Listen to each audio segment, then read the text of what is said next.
I don't know where to start, so I'll start with the moment everything cracked. It was a Sunday morning, gray outside, that particular shade of sky that looks like old dishwater. I remember because I was making pancakes, something I only do when I'm trying to feel normal. My fiancé, Daniel, was still in bed, or so I thought. The apartment smelled like coffee and butter, and the music was low Norah Jones, because I always play her when I'm trying to pretend my life is calm. I was humming, flipping a pancake, when I heard his phone buzz on the counter. It was stupid, really. I wasn't the type to snoop. I had never looked through anyone's phone in my life. But that morning, something in the sound, that short, almost flirtatious vibration, made my stomach drop. It wasn't a normal notification tone. It was the one he'd set for messages, and it just felt different. I don't know how else to explain it. My gut already knew what my mind refused to form words for. The text popped up, just enough on the lock screen for me to see. "I can still taste you." My hands went cold. Not metaphorically, actually cold, like the blood in them had stopped moving. I stared at those words as if they were written in fire. I remember the smell of something burning, the pancake, I realized a moment later. My hands were shaking as I grabbed the spatula and flipped it, blackened side up, but I couldn't look away from the phone. I told myself not to open it. I told myself to breathe, to be the calm, reasonable woman I'd always been, the one who didn't jump to conclusions. But reason doesn't live in the same house as betrayal. It packs up and leaves the moment you realize the person you trust most might be a stranger. I picked up the phone. My reflection stared back from the black glass, wide eyes, messy hair, flowered dust on my shirt. I hesitated for maybe 2 seconds, then swiped it open. The message was from someone named Clara Dizzy. I didn't know a Clara. There were dozens of messages, not just words but photos, not explicit ones, but enough. A mirror selfie, her shirt lifted slightly, a caption that said, "Thinking of last night." Another message, "Can't stop smiling." I scrolled and scrolled, my stomach twisting tighter with every line. Daniel's replies were casual at first, then hungry. The kind of hunger I hadn't seen from him in months. "Your trouble. When can I see you again?" Last night was insane. My mind split into 2 voices, one screaming, the other whispering calmly, you knew, because deep down I had known. The late nights at the office. The sudden showers when he came home. The new cologne he didn't tell me about. The way he'd started kissing my forehead instead of my mouth. I didn't confront him right away. I wish I could say I stormed into the bedroom, that I threw his phone at him or screamed, but I didn't. Instead, I just stood there, holding the phone, the room spinning quietly around me. I turned off the stove, sat at the table, and read everything. Every detail of their affair. Every excuse he'd given me that now unraveled like old thread. When I finally went into the bedroom, he was awake, scrolling through his own phone, unaware that I was carrying the evidence of his double life in my hand. He looked up at me and smiled, that lazy morning smile I used to love. "Hey, babe, pancakes." I didn't answer. I just threw the phone onto the bed. It landed next to him with a dull thud. He looked at it, confused, then back at me. "What's this?" "Why don't you tell me who Clara is?" His face drained of color. It was almost satisfying, watching the realization dawn on him. Almost. The rest of that day feels like a movie I've watched too many times, blurry, repetitive, painful. He stammered, denied at first, then half admitted, then cried. Said it was a mistake. Said it didn't mean anything. Said he loved me. Said he was scared. Said every single thing a man says when he's been caught and is desperate not to lose the person who loved him first. I didn't scream. I just sat there and listened because I think a part of me wanted to hear how far he would go to lie to himself. When he finally said, "It was only once," I laughed, a sharp, ugly laugh that didn't sound like me. I showed him the messages.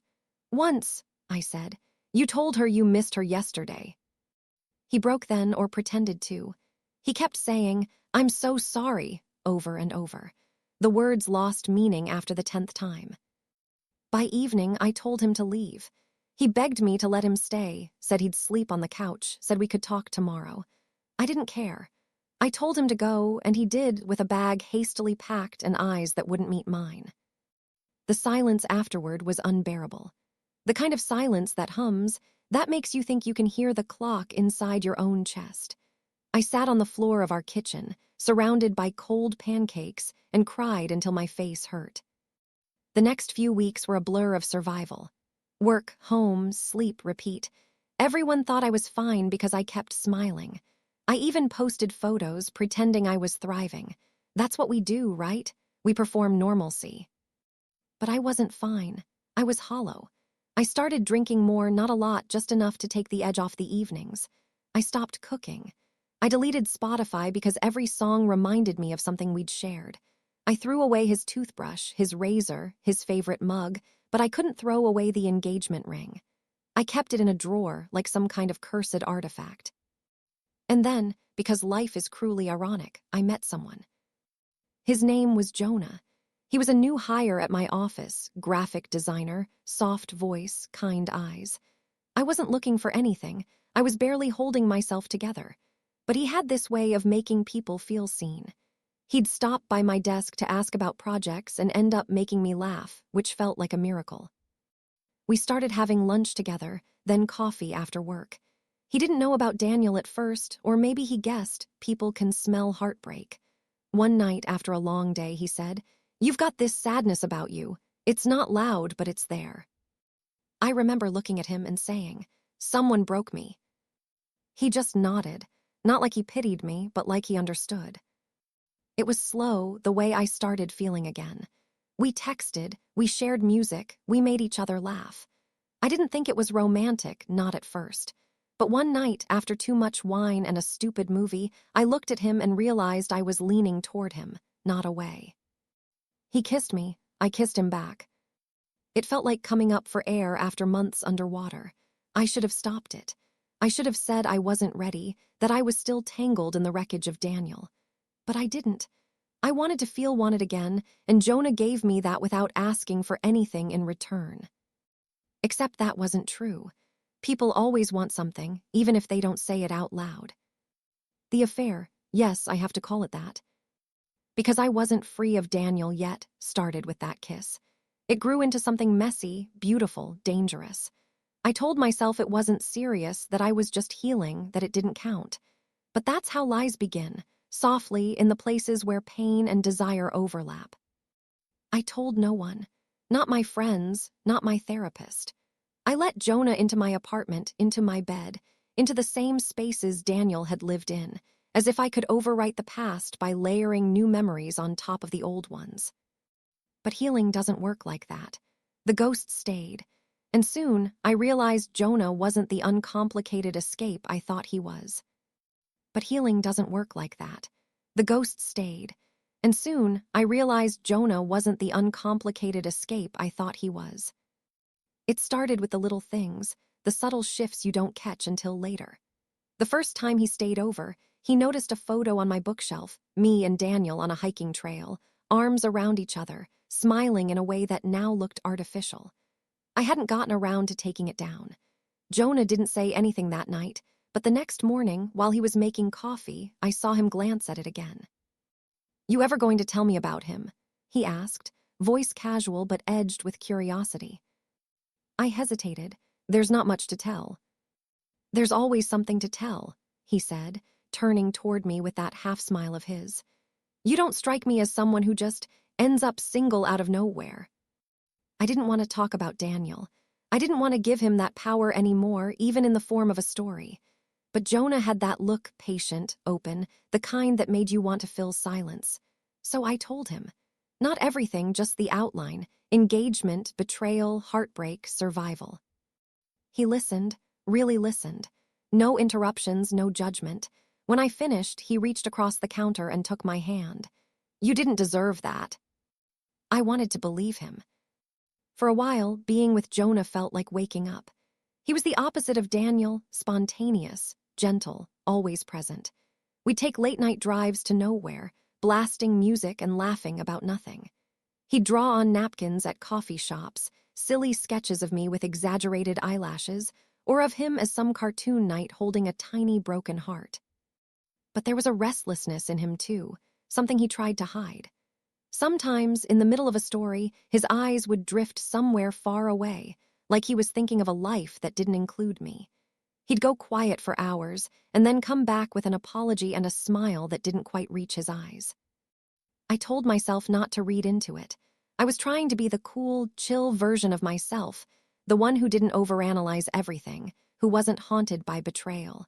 But the truth is, once you've been lied to, your brain never stops scanning for danger. It becomes second nature, like breathing. One night, about 3 months into whatever it was we were doing, Jonah fell asleep on my couch, his phone half under a cushion. I wasn't trying to look, I swear I wasn't, but when it buzzed, I saw the name on the screen, Emily Yellowheart. My whole body froze. Not again, I thought. Please, not again. It could have been anyone, a sister, a friend, a coworker, but my mind didn't believe in innocent explanations anymore. I picked up the phone before I could stop myself. Just one message preview. I can't stop thinking about you last night. My chest went tight. It was like being thrown back into that Sunday morning all over again, the smell of burnt pancakes, the taste of betrayal. I put the phone back down and went to the bathroom, locked the door, and stared at myself in the mirror. I felt sick. My reflection looked almost calm, but my hands were trembling. I told myself to leave it alone. I didn't have the right, we weren't official, we weren't anything defined. But that didn't matter. I'd let him into my bed, my life, my fragile process of healing. And now I felt stupid again. The next morning, he acted normal. Kissed my shoulder, made coffee, talked about a design pitch he was working on. I waited for some sign, guilt, hesitation, but there was nothing. When he left, I sat there for an hour, staring at my phone, torn between wanting to confront him and wanting to pretend I hadn't seen anything. Eventually, I chose the latter. I told myself I didn't want drama, that maybe Emily was just a misunderstanding. But deep down, I knew exactly what was happening. I started pulling away slowly, canceling plans, taking longer to reply, creating distance I didn't explain. Jonah noticed, of course. One night, he showed up at my place unannounced, eyes full of worry. "What's going on, Lily?" "Nothing," I said too quickly. He stepped closer. "Don't do that, don't shut me out." I wanted to tell him what I'd seen, to give him a chance to explain, but I couldn't get the words out. It felt like standing on the edge of a cliff, knowing the fall would hurt no matter what. So instead, I said, "Do you love me?" He looked stunned. "What?" "Do you love me, Jonah?" He hesitated. That half-second was all it took. I knew the answer before he said a word. "I care about you," he said carefully. "A lot." I smiled, a small, bitter thing.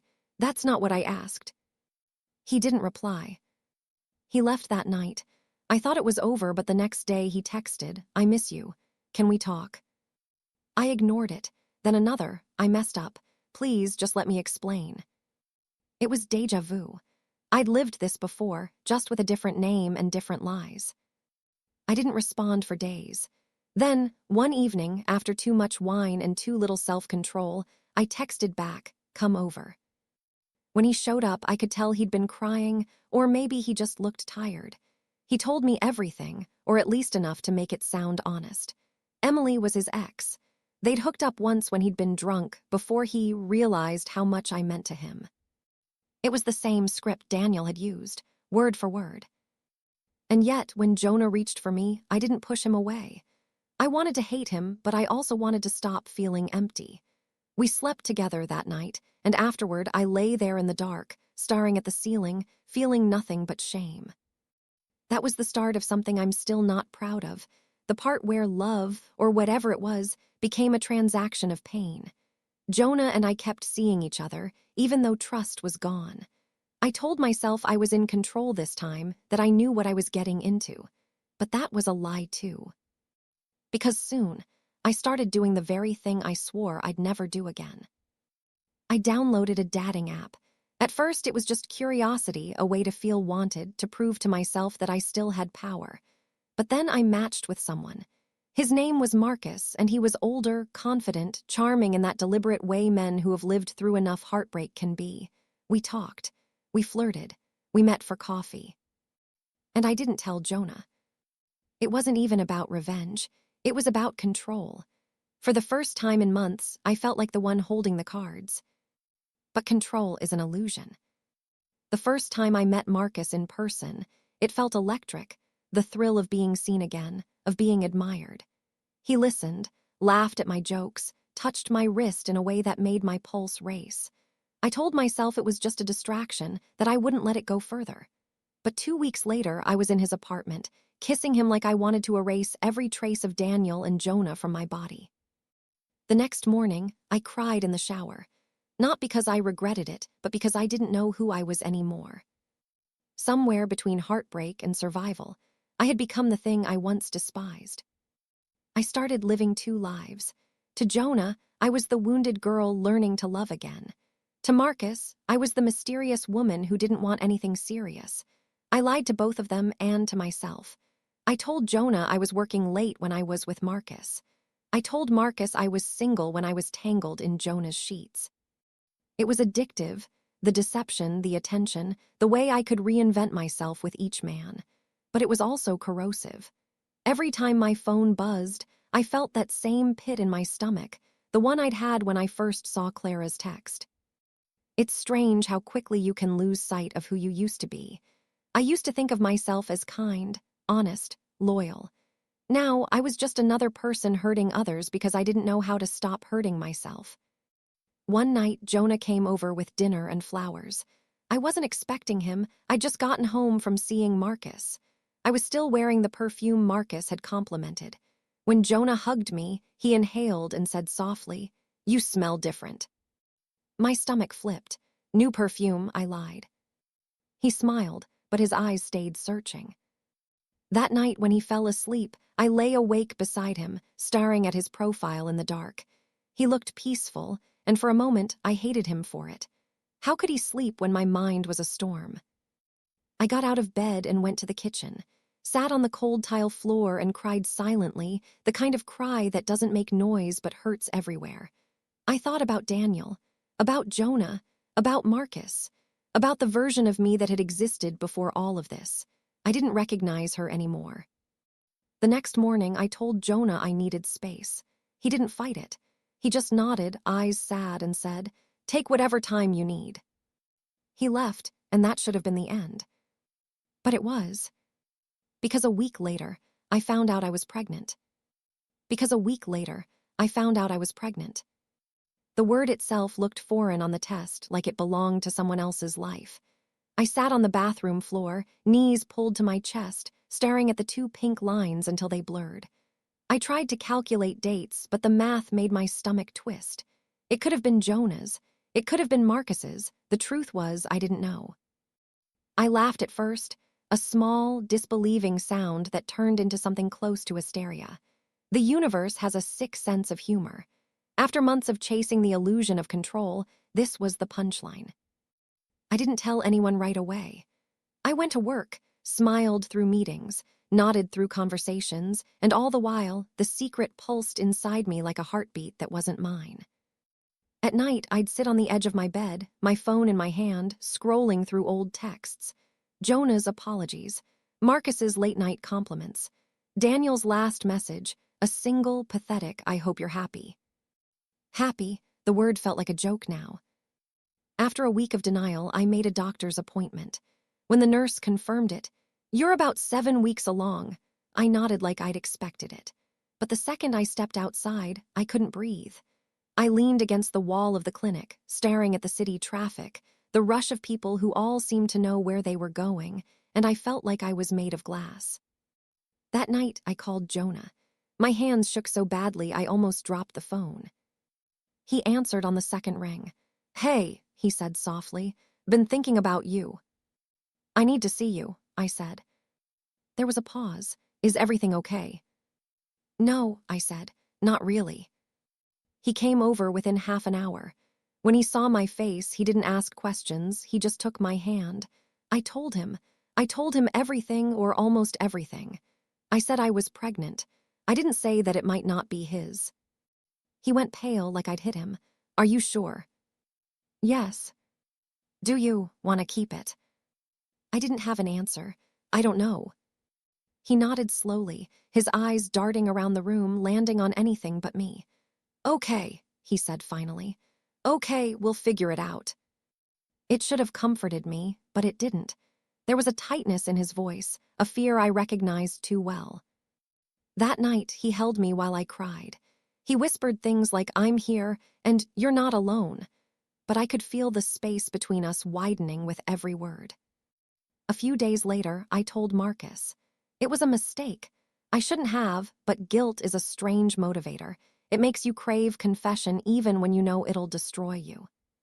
He didn't react the way I thought he would. No panic, no anger, just silence. Then he said, "Is it mine?" "I don't know," I whispered.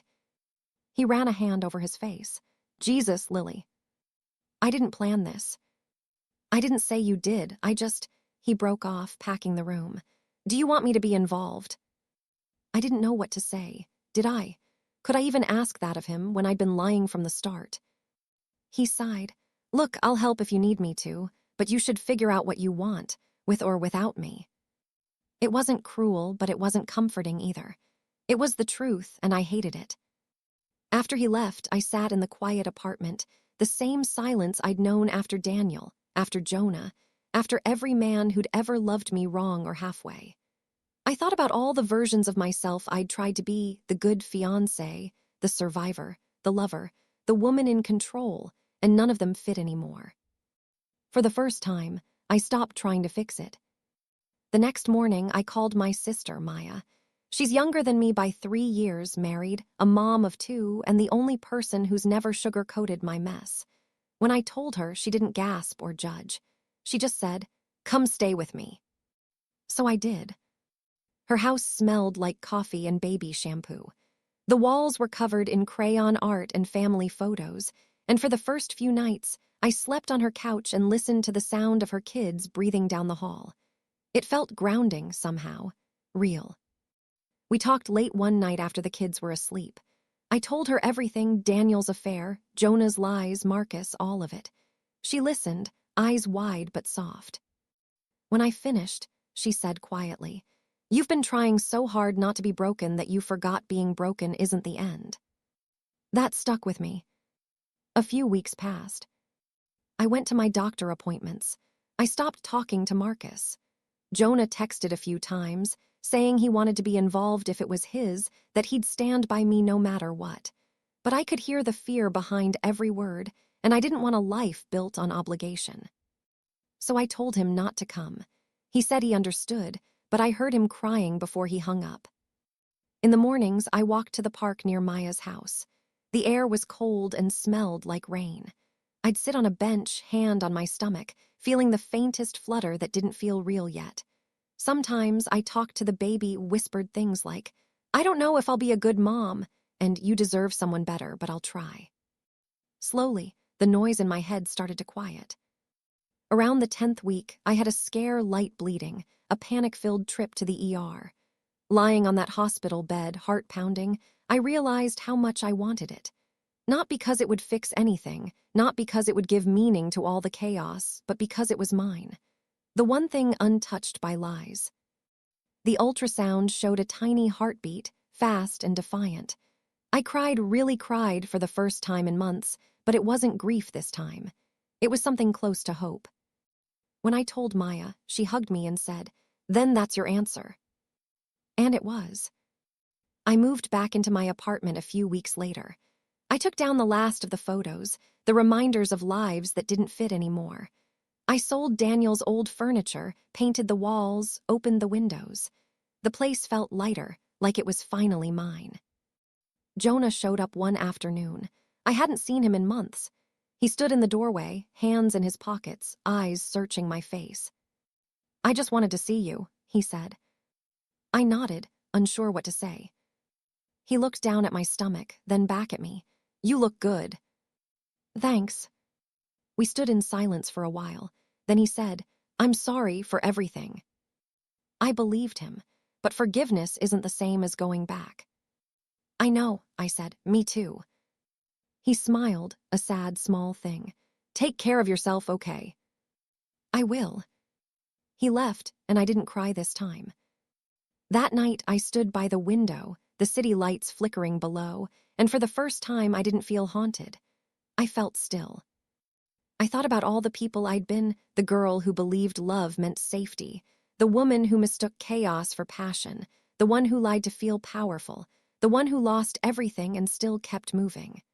They were all me, and somehow I was still here. A few months later, I gave birth to a baby girl. The delivery was long, messy, terrifying, and when they placed her on my chest, I couldn't stop shaking. She was small and perfect, her tiny fingers curling around mine like she'd been waiting for me all along. I named her Clara, not after Daniel's Clara, but because the name means bright, clear. It felt right, like reclaiming something that once symbolized pain and turning it into light. When I brought her home, the apartment felt alive again. The ghosts were gone, replaced by the sound of her breathing, her small, insistent presence anchoring me to something real. Sometimes, late at night, when she's asleep and the world feels quiet, I think about the men Daniel, Jonah, Marcus, and I realize none of them were ever the point. They were lessons in what love is. Love isn't rescue. It isn't control. It isn't the thrill of being wanted or the ache of being betrayed. Love, I've learned, is the quiet persistence of choosing to stay with yourself first and always. I don't know what the future looks like. Maybe one day I'll fall in love again. Maybe I won't. But for now, it's just me and her, and that's enough. This morning, as I rocked Clara by the window, sunlight hit the walls in a way that made everything shimmer. The kind of light that reminds you life goes on, no matter how shattered it's been. I thought about that first Sunday morning, the one with the pancakes and the text that broke me. It feels like a lifetime ago. If I could go back and talk to that version of me, the woman holding a phone with shaking hands, I'd tell her this. One day, you'll stop burning yourself trying to prove you're okay. One day, the quiet will stop feeling like punishment. One day, you'll look at the wreckage and realize you built something new out of it. And when that day comes, you'll finally believe what everyone kept trying to tell you, that you were never unlovable, just unfinished.